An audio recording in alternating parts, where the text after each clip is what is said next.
menerapkan budaya positif untuk di sekolah kita masing-masing. Yang pertama yaitu kita adalah aksi nyata budaya positif, di mana budaya positif adalah merupakan perwujudan dari nilai atau keyakinan universal yang ditetapkan di sekolah.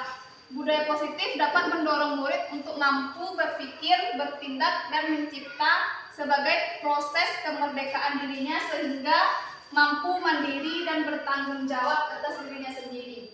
Jadi itulah pengertian dari budaya positif. Sedangkan budaya positif itu ada 5 bagian atau terdapat lagi 6 poin di sana, yaitu yang pertama ada namanya disiplin positif, yang kedua teori motivasi atau hukum dan penghargaan, yang ketiga keyakinan kelas, yang keempat kebutuhan dasar manusia, yang kelima ada posisi kontrol, dan yang keenam ada namanya segitiga restitusi. Di mana nanti yang keenam-enamnya ini harus dimiliki oleh seorang guru atau seorang pendidik, tidak hanya oleh calon guru penggerak atau guru penggerak saja, tapi juga harus dimiliki oleh semua atau seorang guru. Dan yang kedua yaitu penjelasan atau penjabaran tentang apa itu disiplin positif, teori motivasi, hukum dan penghargaan restitusi, apa itu keyakinan kelas, kebutuhan dasar manusia, dan 5 posisi kontrol yang tadi. Terus segitiga restitusi. Di sini saya akan jelaskan disiplin positif itu merupakan suatu pendekatan untuk menerapkan disiplin dalam diri murid tanpa hukuman dan hadiah. Jadi di sini disiplin yang kita terapkan itu tidak memberikan hukuman, juga tidak memberikan hadiah. Karena itu kalau kita memberikan hukuman itu bisa membuat murid merasa marah, merasa rendah diri. Jadi nanti bukan malah menerapkan disiplin, nanti kan melanggar. Dan juga tidak memberi hadiah, maksudnya di sini kita tidak perlu memberi hadiah karena itu tidak akan lahir dari dalam diri siswa atau murid itu sendiri. Jadi yang kita harapkan di sini disiplin yang lahir dari dalam diri murid itu sendiri. Yang kedua ada namanya teori motivasi, hukum dan penghargaan restitusi. Di sini dapat diterapkan dalam kehidupan sehari-hari untuk membantu murid berperilaku lebih positif. Ini contohnya kita memberikan atau mengajukan kalimat-kalimat negatif menjadi kalimat positif. Contohnya kalau misalnya di sekolah itu biasanya kita mendengar atau memberikan jangan buang sampah sembarangan. Ini apa Bapak Ibu? Nah sekarang itu kan kalimatnya negatif. Jadi akan kita ubah ke kalimat yang berbentuk positif, yaitu buanglah sampah pada tempatnya. Jadi kita sekarang ini tidak bisa menggunakan kata jangan, melarang, dilarang. Jadi kita yang kata-kata negatif itu kita ganti atau kita ubah menjadi kata-kata positif. Contohnya kalau misalnya dalam kehidupan sehari-hari, kan kita pernah masuk masjid Bapak Ibu, kan di sana itu ada dibilang jangan bawa sandal ke dalam, ya Bu, ya Pak.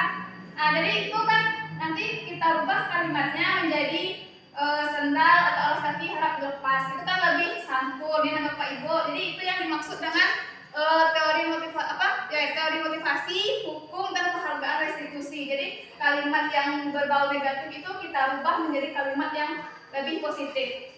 Yang ketiga yaitu keyakinan kelas. Keyakinan kelas yaitu kesepakatan yang diyakini bersama guru dan murid dengan harapan meningkatkan kedisiplinan murid dalam belajar. Di sini keyakinan kelas itu seperti kesepakatan yang kita buat di dalam kelas dalam proses pembelajaran yang nantinya kalau misalnya dilanggar itu hanya akan mendapatkan konsekuensi, bukan hukuman. Karena konsekuensi dan hukuman itu berbeda ya Bapak Ibu. Jadi kalau contohnya saya di sini sudah membuat keyakinan kelas bersama murid-murid saya seperti ini. Itu di sini ini kita bikin bersama-sama, jadi disepakati oleh murid dan guru. Yang pertama tidak boleh membuang sampah sembarangan. Atau ini kalimatnya masih negatif ya Bu, karena baru tadi kami bikin ini harusnya buanglah sampah pada tempatnya gitu. Terus tidak ribut saat di kelas, tidak boleh terlambat, melaksanakan piket, terus mengerjakan tugas. Ini contoh keyakinan kelas yang kita sepakati bersama murid-murid.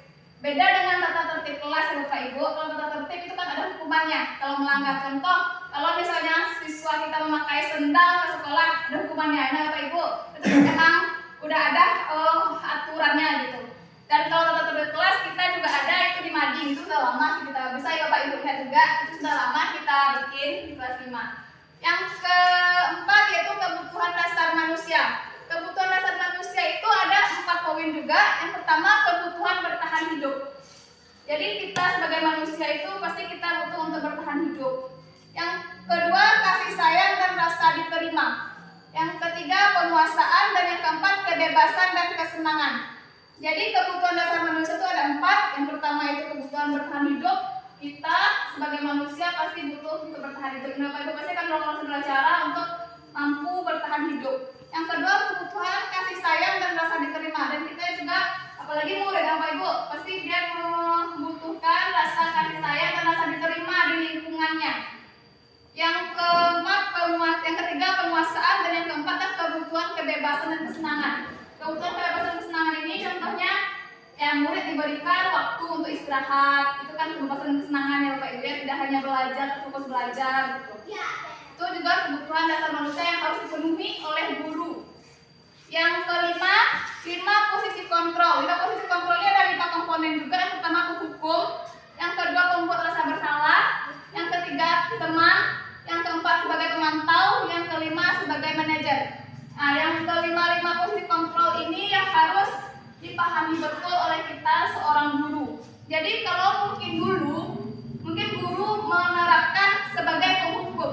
Nah, Bapak Ibu, sebagai penghukum. Contohnya kalau tidak memakai seragam dihukum, atau tidak memakai sepatu dihukum, kalau terlambat juga kadang dihukum. Contohnya Bapak Ibu ya, siswa terlambat, terus kita sudah lari keliling lapangan. Terus siswa dia belajar olahraga, tapi dia juga terlambat. Tapi teman-temannya dia sudah berlari pemanasan. Yang mana yang termasuk penghukuman dan konsekuensi Bapak Ibu? Yang kasus ke-1 atau kasus ke-2? Kasus pertama tadi siswa yang terlambat datang ke sekolah, terus kita beri hukuman dengan menyuruh dia lari berkeliling lapangan. Yang kedua, kasus yang kedua, siswa ini dia belajar olahraga, dia juga terlambat. Dan tapi belajar olahraga ini teman-temannya sudah melakukan pemanasan, jadi dia disuruh lagi melakukan pemanasan yang terlambat ini. Kira-kira mana yang termasuk konsekuensi, mana yang termasuk hukuman menurut Bapak Ibu? Yang kasus pertama atau kasus kedua? Yang ke-1 ya udah apa? Hukuman atau konsekuensi? Yang kedua? Oke. Berarti di sini Bapak Ibu mungkin sudah paham ya. Jadi kalau misalnya dia kasus yang pertama, dia terlambat kita suruh lari itulah hukuman. Itu namanya hukuman. Kalau yang kedua, dia terlambat tapi kita suruh dia dalam pembelajaran olahraga dan teman-temannya sedang melakukan pemanasan dengan lari dan dia lalu datang dan kita suruh, itu namanya konsekuensi. Kenapa? Karena teman-temannya sudah lebih dulu melakukannya Bapak Ibu. Ya kan? Jadi itu bukan satu hukuman bagi dia, itu konsekuensi bagi dia. Dia harus lari sendirian setelah teman-temannya, kan Bapak Ibu? Nah, itu yang dimaksud dengan penghukum. Yang kedua ada namanya pembuat rasa bersalah. Ini juga ada guru sebagai pembuat rasa bersalah. Contohnya siswa itu melakukan sebuah kesalahan, terus kita bilangnya, kenapa kamu begini, kenapa kamu begitu? Itu sebenarnya tidak boleh ya Bapak Ibu ya. Jadi kita harus merubah yang itu menjadi apa alasan kamu melakukan itu? Nah, seperti itu. Yang kedua itu guru sebagai posisi teman. Contohnya kalau posisi teman itu kita dengan murid itu sebagai teman Bapak Ibu. Contoh misalnya murid kita kan sering tidak mengerjakan tugas, misalnya dulu kita suruh mengerjakan tugas, dia nggak kerjakan atau dia nggak selesaikan. Kalau kita mengambil posisi penghukum, pasti kita akan hukum. Bapak Ibu selama ini pasti kita mengambil posisi penghukum, lebih seringnya posisi penghukum. Nah, jadi kalau sekarang kita mengambilnya dengan posisi teman, kita bisa juga mengambil dengan posisi teman, yaitu dengan mendekati siswa tersebut atau murid tersebut layaknya sebagai teman. Contohnya kamu kenapa tidak mengerjakan tugas, apa kamu tidak kasihan sama ibu sudah menjelaskan capek-capek tapi kamu tidak mengerjakan tugas, nanti bagaimana nilainya? Itu kan seolah-olah nanti murid akan merasa, oh iya ya, dan gurunya udah capek-capek mengerjakan. Ini kata-kata atau bahasanya itu yang harus dirubah, jadi bahasa kita ke teman gitu Bapak Ibu. Jadi murid itu dia tidak merasa rendah diri, dia tidak merasa marah kalau saat kita tegur gitu. Itu contohnya. Yang keempat itu posisi sebagai pemantau. Dan yang terakhir adalah posisi sebagai manajer. Jadi kalau dalam 5 posisi kontrol ini yang paling diharapkan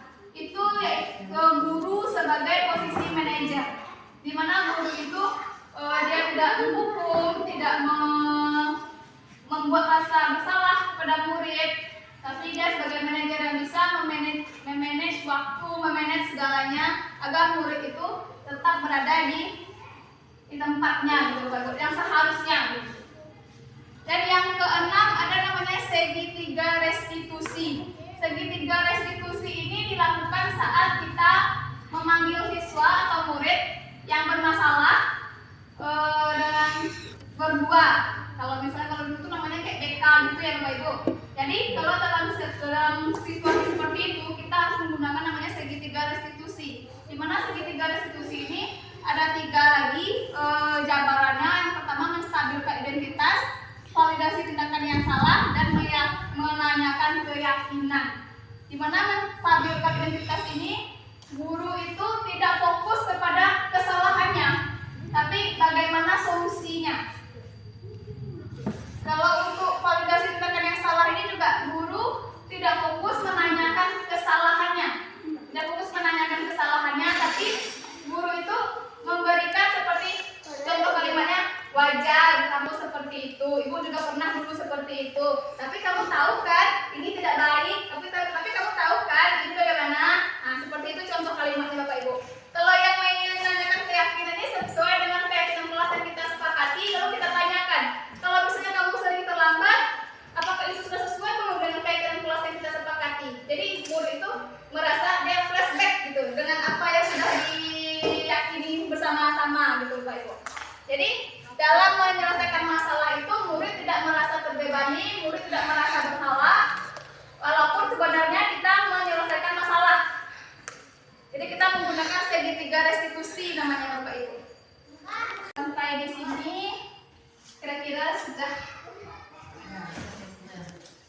Baiklah Bapak Ibu, terima kasih sudah memberikan waktunya kepada Raffi untuk menyampaikan aksi nyata dari budaya positif atau penerapan budaya positif di sekolah, yang mana tadi itu kesimpulannya budaya positif ini penting sekali untuk kita terapkan di sekolah Bapak Ibu, untuk mendisiplinkan murid dan juga mendisiplinkan semua warga sekolah dan menciptakan kolaborasi antar sesama warga sekolah atau pemangku kepentingan sekolah.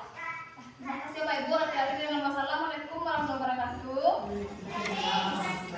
Setelah mendengarkan penjelasan yang disampaikan oleh Raffi tadi mengenai budaya positif, saya lebih menyadari pentingnya penerapan disiplin positif di sekolah dan memahami posisi kontrol yang harus dimiliki oleh seorang guru. Setelah mendengarkan penjelasan yang telah disampaikan Raffi tadi tentang budaya positif, maka saya dapat di sini menyadari bahwa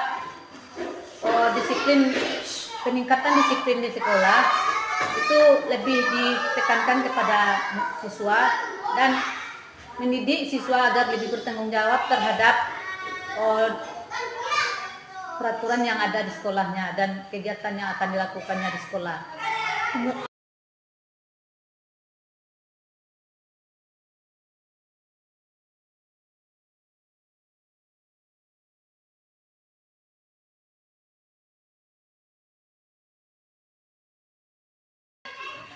Assalamualaikum warahmatullahi wabarakatuh. Waalaikumsalam warahmatullahi wabarakatuh.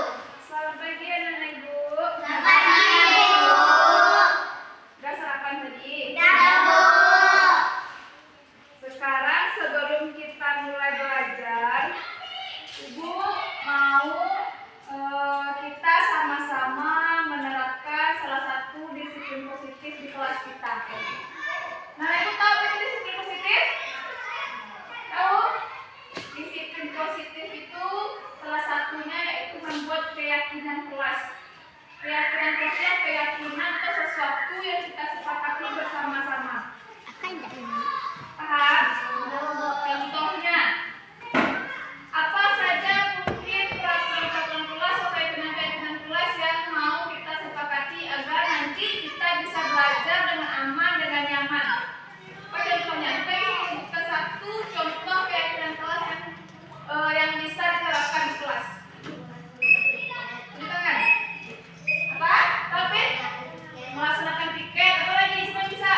pada tempatnya. Benar, Misra. Nah, apa lagi kira-kira kelas yang akan kita bikin atau kita sepakati bersama-sama? Salah satu dari antara kamu ini harus mengajukan atau mengeluarkan pikiran pendapatnya tentang keyakinan kelas yang akan kita sepakati. Karena ini kalau sudah disepakati, tentunya kita yang harus bertanggung jawab, ya. Nah, contohnya Afni, apa Afni? Kalau Afni, apa? Apa keyakinan kelas yang harus kita sepakati untuk kenyamanan belajar kita? Apa? Keluarkan. Kita apa? Ini bukan belajar ya, ini sekedar barangkali kita hanya menyepakati kesepakatan kelas, keyakinan kelas yang harus kita buat agar nanti kalau sudah kita sepakati, tentunya anak-anak itu pasti sadar, nah. Tentunya menyadarkan bertanggung jawab, ya kan? Karena kita yang buat kan, bukan hanya guru, ya kan? Tapi bersama-sama dengan kamu semua, dengan murid. Jadi kalau misalnya kamu merasa melanggar, berarti kamu sudah sadar dengan apa konsekuensinya, kan? Nah, contohnya apa? Kalau siapa yang ingin disepakati di kelas kita ini? Apa? Tidak ribut di kelas. Apa lagi yang lainnya?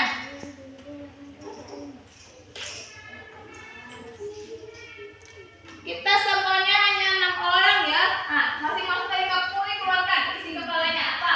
Paralipika. Jadi berarti ada 6 atau 7 keyakinan kelas yang akan kita sepakati, termasuk dari ibu nanti juga, nah. Nah, yang lain apa lagi? Afni, ya Afni? Afika? Azam? Pintar, datang tepat waktu. Nah, ini kita nih yang membuat, nah. Kita yang menyepakati datang tepat waktu. Nah, apa lagi? Apa? Tidak boleh terlambat, itu bisa masuknya ke datang tepat waktu, kan? Tidak boleh terlambat. Apa lagi? Apa? Tidak boleh apa? Pintar, tidak boleh makan. Nah, ini sudah kita sepakati, ya.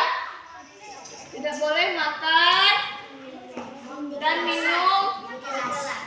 Minum ini boleh ya kalau kita haus, ya. Makan mana?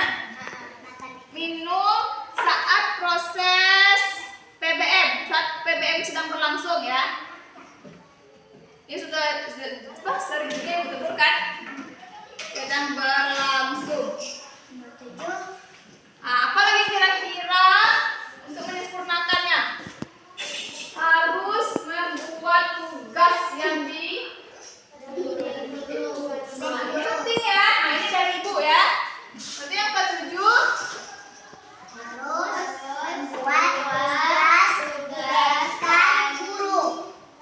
apa? Yang diberikan guru, ya. Kira-kira apakah sudah cukup 7 keyakinan kelas itu saja? Atau ada yang lain? Sudah. Ada yang lain? Sudah cukup kira-kira? Sudah cukup, Azam? Tika? Kalau sudah cukup, berarti ada 7 keyakinan kelas yang sudah kita sepakati. Anak-anak ibu semua sepakat tidak dengan keyakinan kelas ini? Jadi nanti kalau misalnya melanggar, gimana? Tentu ada konsekuensi. Tapi bukan hukum. Hukuman. Kalau anak-anak ibu sudah sepakat, sekarang coba kita bikin di sini. Ibu bagikan.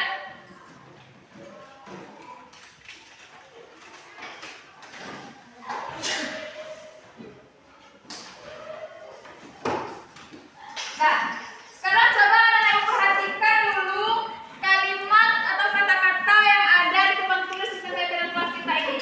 Yang pertama, melaksanakan piket. Kira-kira itu kalimatnya sudah bagus atau belum?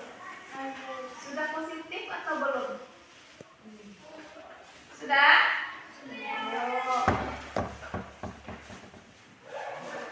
Atau nanti bisa kita jadikan kalimat ini dengan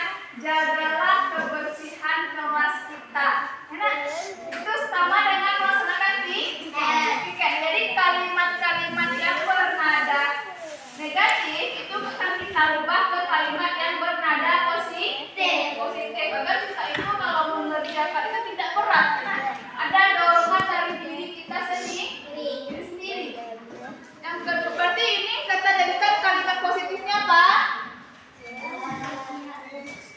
Ayo jaga kebersihan kelas. Itu ya. Nah, nanti itu yang akan kamu tuliskan di sticky note ini. Ya. Ayo jaga kebersihan kelas.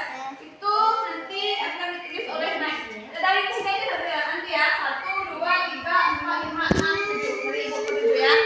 Jadi nanti kalau ini kan kalimatnya masih sedikit negatif, kita rubah ke kalimat positif dengan kalimat apa? Ayo jaga kebersihan kelas. Ini bagikan dulu ya.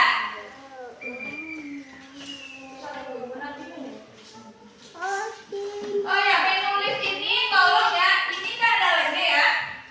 Lemnya kan kayak gini. Tulisnya kayak gini, jangan kayak gini ya. Jangan kayak gini. Jangan apa namanya ini miring ataupun ke bawah lemnya.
Mari hargai waktu ya, kalimat positifnya.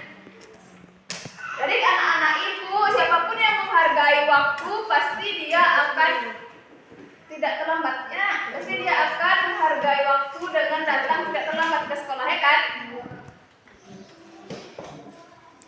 Dan yang kelima tidak boleh terlambat. Oh, yang kelima tidak boleh terlambat. Yang keempat ada tepat waktu. Oh, ini kita samakan saja ya.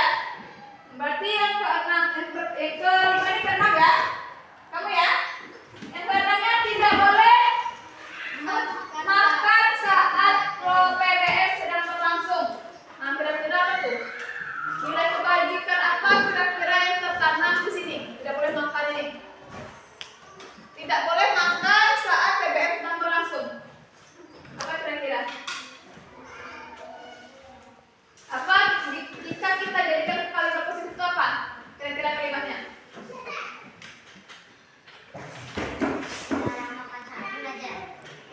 Dilarang, ciri-ciri kata atau kalimat positif negatif itu kata-katanya dilarang, jangan, tidak boleh, itu adalah ciri-ciri kata negatif. Jadi kita nilai kebajikan apa kira-kira yang terkandung di sini? Kalau misalnya kita makan saat belajar itu belajarnya dari aman nggak? Nyaman nggak?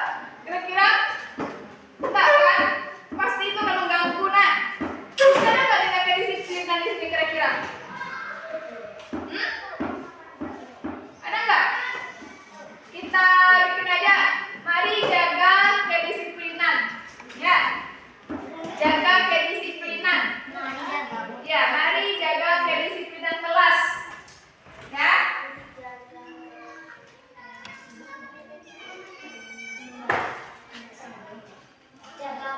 Mari jaga kedisiplinan kelas. Dede kan tulisannya kata ibu. Betul. Nah, tadi apa harusnya? Nama dia itu. Bahasa tulisannya kata ibu. Apa buat aja bahasa mari jaga kedisiplinan kelas.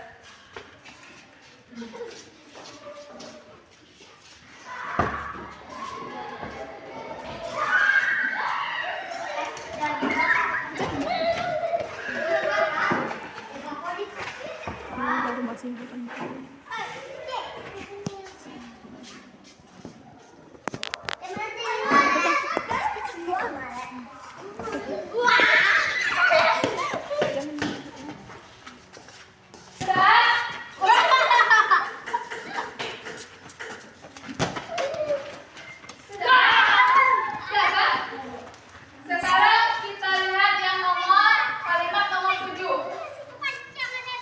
Harus membuat tugas yang diberikan guru, benar? Ya kan? Ini kira-kira kalimatnya sudah negatif atau belum? Kira-kira. Habis pula puasa. Lama na ibu ko. Andai. Jadi yang nomor 7 itu membuat tugas yang diberikan guru ya. Berdasarkan tulisannya. Yaitu adalah kalimat-kalimat mengajak ya. Kalimat-kalimat mengajak. Ayo membuat tugas yang diberikan guru. Yang diberikan guru.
sini garis membentuk dulu ya. Jangan ke sana kali. Ini ya. Oke. Nomor 2 nih. Di sini. Jadi dari nomor 2. Nah. Ayo lagi.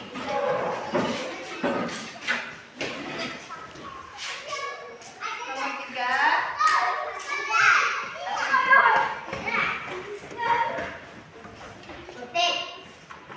Empat ya Bapak.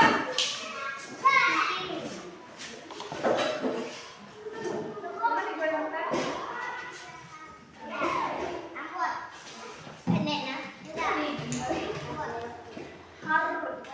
Dari ini salah tulisannya nih ya.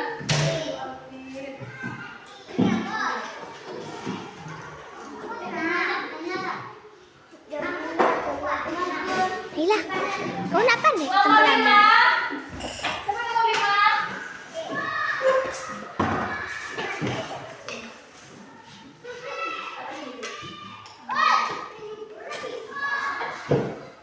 Nomor 6.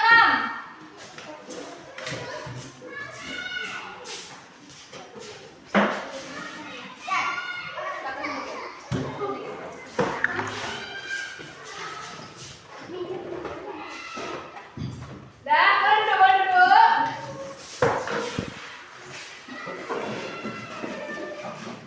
Nah, sekarang kita sudah membuat keyakinan kelas.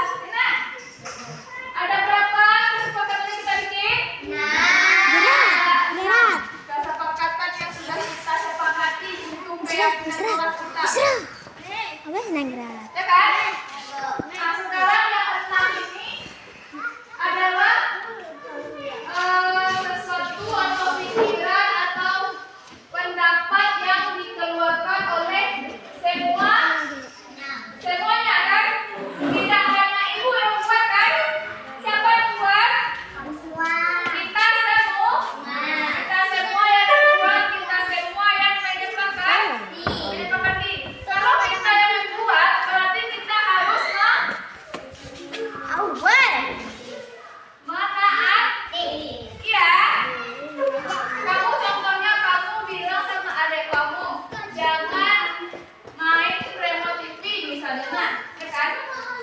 Kalau ada remote TV kamu marah tidak? Gak ada kesal kan? Nah, padahal kamu yang membuatnya, kamu yang dulu kamu udah kasih tahu ya kan? Nah, sama seperti ini. Nanti kan kita udah membuat nih, kita udah kasih tahu, kita yang udah membikinnya, kita yang udah menyepakati. Jadi ibu harap keyakinan kelas yang sudah kita sepakati ini bisa kita laksanakan dengan penuh tanggung. Bisa? Semuanya bisa? Tujuannya untuk apa? Agar pembelajaran kita di kelas selama belajar itu nyaman, aman, tidak terjadi kegaduhan, kan? Tidak terjadi keributan, tidak ada lagi yang datang terlambat, kalau bisa tidak ada lagi yang makan di kelas saat proses PBM berlangsung, kan? Ya? Semuanya bisa ya? Dan sekarang itulah keyakinan kelas. Ini adalah salah satu bentuk disiplin positif. Disiplin positif yang harus diterapkan di sekolah. Salah satunya membuat keyakinan kelas. Membuat keyakinan kelas. Jadi ada lagi beberapa disiplin positif itu. Jadi tapi yang untuk kelas ini dia. Yang untuk di kelas, yang diterapkan guru di kelas ini dia. Beda dengan aturan. Aturan beda ya. Contohnya berpakaian seragam. Nah, kan kalau dulu di sekolah kita nih ada juga nggak pakai seragam. Nah, contohnya kalau seragam kamu pakai baju bebas ya kan? Itu adalah melanggar aturan. Jadi kalau misalnya saat itu disuruh guru pulang mengganti baju dengan seragam sekolah, itu adalah hukuman. Beda dengan konsekuensi ya. Itu bedanya keyakinan kelas dengan aturan ya. Nah, jadi kalau misalnya anak-anak itu sudah paham dengan keyakinan kelas, mungkin sampai di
selanjutnya kita mulai. Terima kasih sudah membantu sama-sama dalam membuat keyakinan kelas. Terima kasih. Dan assalamualaikum warahmatullahi wabarakatuh.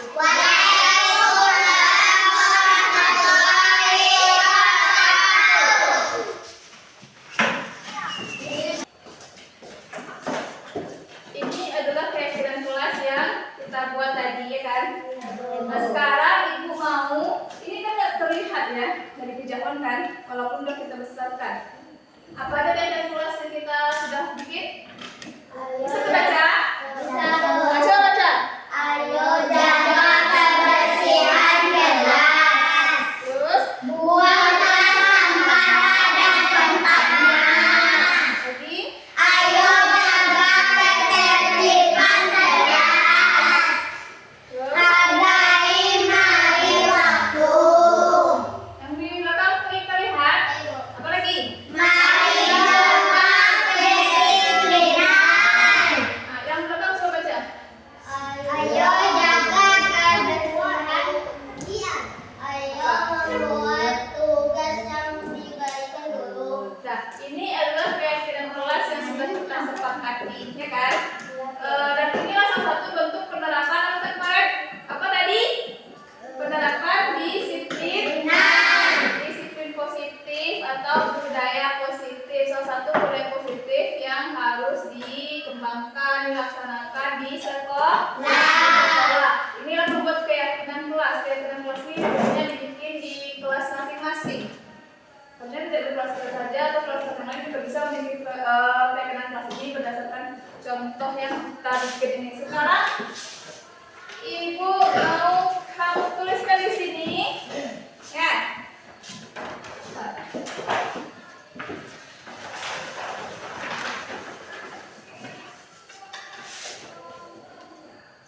Nanti di sini minus 4, sana minus 3 ya.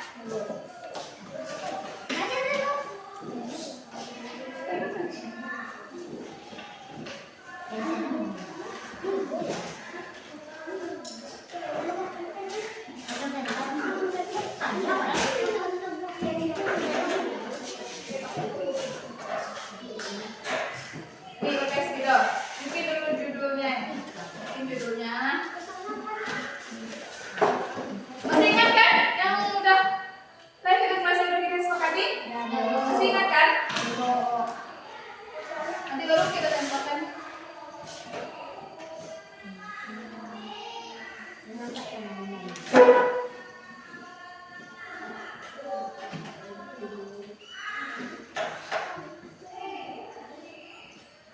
Kelas kan?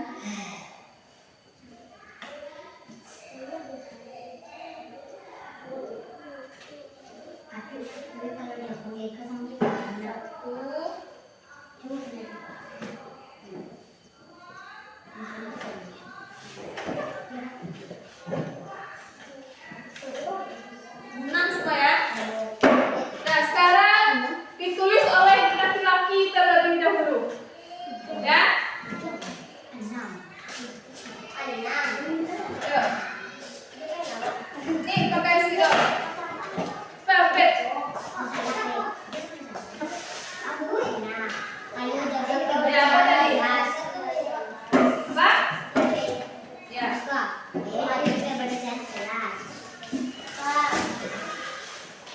Nanti baru kita tempelkan stiker.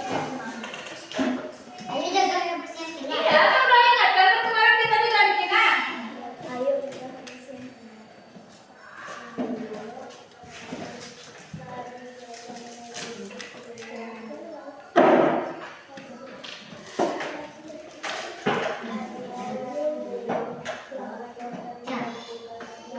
Sudah?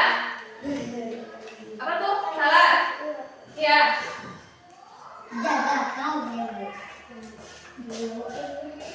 Sudah sih.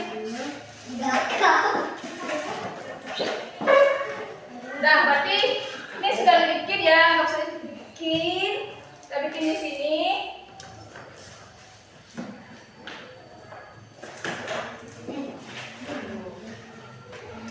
Ayo gagang.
Dan keyakinan kelas ini setiap tahun atau setiap semester bisa kita perbaharui.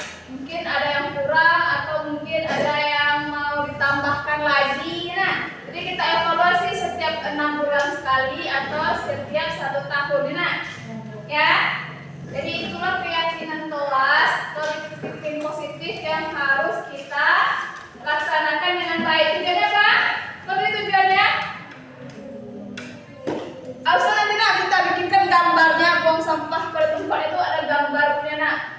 Orang buang sampah di mana tempatnya? Kan pada tempat ini bisa aja aku bilang kan emang di sini tempatnya bu, padahal di situ bukan tempat pembuangan sampah, ya nak. Nah kita bikinkan nanti kita bikinkan gambarnya ini bisa kita tempel gambarnya dengan sticky note ini. Itu tujuannya ya di sampingnya masing-masing. Jadi kamu tahu buang sampah pada tempat itu tempatnya di mana? Di halaman sekolah atau di dalam laci? Atau di mana? Di tempat sampah. Nah, terus apa lagi? Menjaga ketertiban kelas. Ketertiban kelas itu seperti apa? Ya kan? Tidak boleh meribut, ya kan? Tidak boleh mengganggu teman, ya kan? Apa? Nah, tidak boleh nyontek. Itu salah satu upaya dalam menjaga ketertiban kelas. Nanti kita bikinkan juga tuh gambarnya. Gambar ketertiban itu seperti apa? Nah, apa ada yang masuk ke dalam ketertiban kelas? Setelah itu apa lagi? Mari hargai waktu. Menghargai waktu ini apa contohnya? Nah, laki-laki mau tunjuk tangan. Apa contohnya menghargai waktu? Tunjuk tangan. Andre, apa contohnya Andre?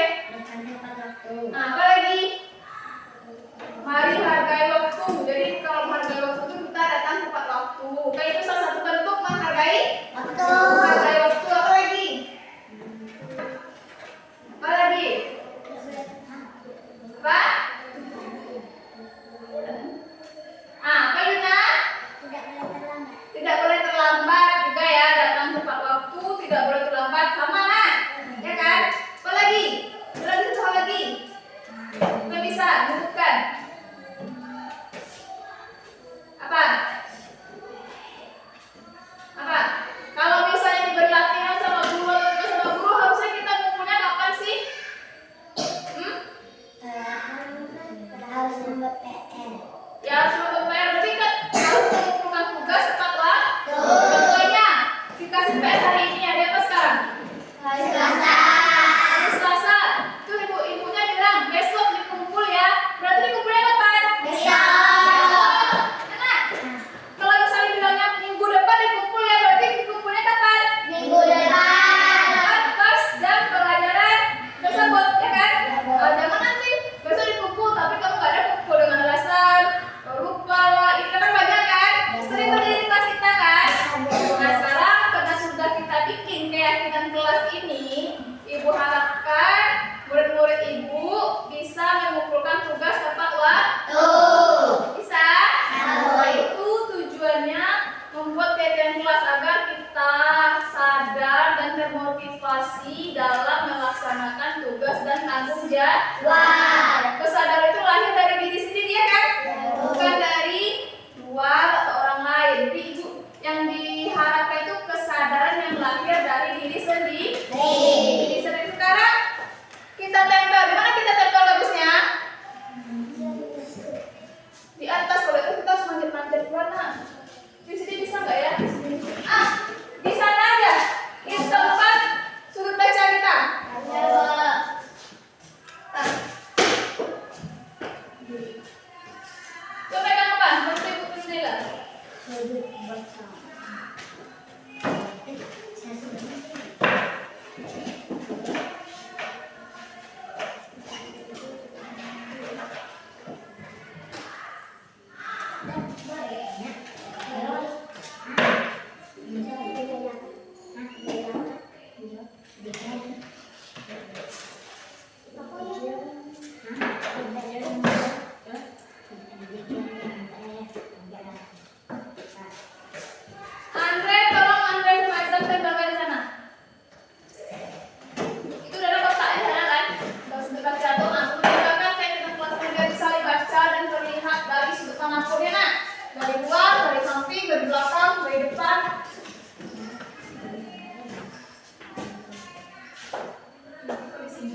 Tolong Afni sama Yuna. Bentar ya.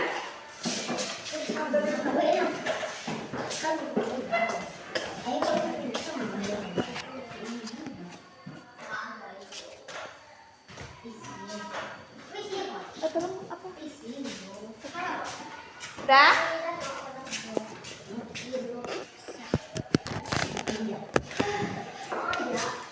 Udah?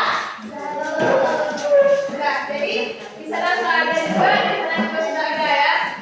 Jadi itulah salah satu bentuk penerapan budaya positif dan disiplin positif di kelas, yaitu membuatlah kelas yang sudah kita sepakati bersama-sama. Dan di sini kita belajar lagi. Baiklah, terima kasih sudah mendengarkan Ibu ya. Terusnya lagi. Oke.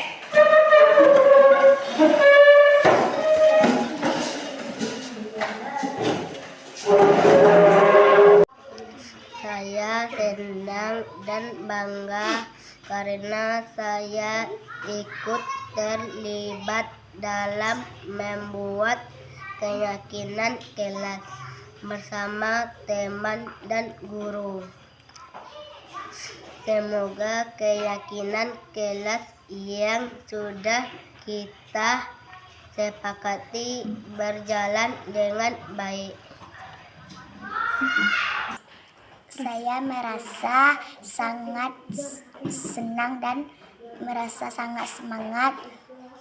Saya terlibat dari keyakinan kelas. Sebelumnya keyakinan kelas tidak pernah dilakukan sama sekali. Sekarang